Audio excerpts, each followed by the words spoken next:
Biden, you say that President Trump's response to the violence in Charlottesville 3 years ago, when he talked about very fine people on both sides, was what directly led you to launch this run for president. Oh, yes, sure.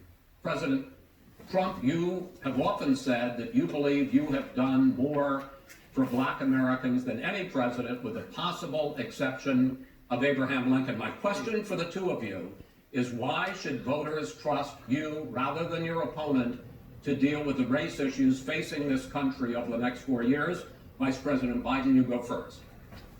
It's about equity and equality. It's about decency. It's about the Constitution.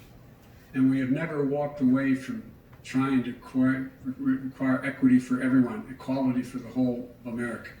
But we've never accomplished it. But we've never walked away from it like he has done.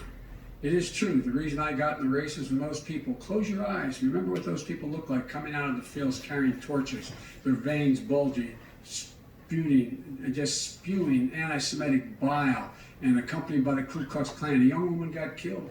And they asked the president what he thought. He said there were very fine people on both sides. Presidents ever said anything like that. When Floyd was killed, when Mr. Floyd was killed, there was a peaceful protest in front of the White House.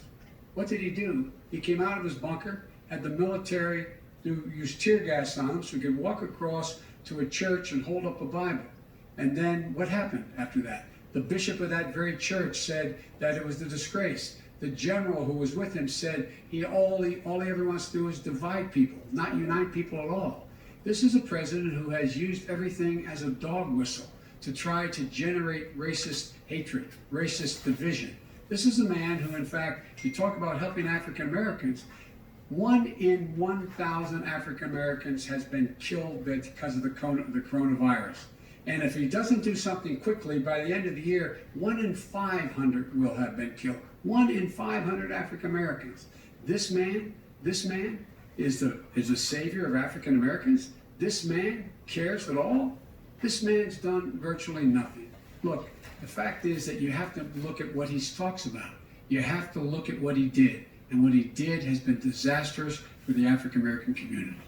So, President Trump, you have 2 minutes. Why should Americans trust you over your opponent to deal with racism? You did a crime bill, 1994, where you called them super predators, African Americans, the super predators, and they've never forgotten it. They've never forgotten it, Jefferson. No, sir, it's his 2 minutes. So you did that, and they call you super predator, and I'm letting people out of jail now that you have treated the African American population community, you have treated the Black community about as bad as anybody in this country. You did the and that's why, if you look at the polls, I'm doing better than any Republican has done in a long time, because they saw what you did. You called them super predators, and you've called them worse than that, because you look back at your testimony over the years, you've called them a lot worse than that. As far as the church is concerned, and as far as the generals are concerned, we just got the support of 250 military leaders and generals, total support. Law enforcement, almost every law enforcement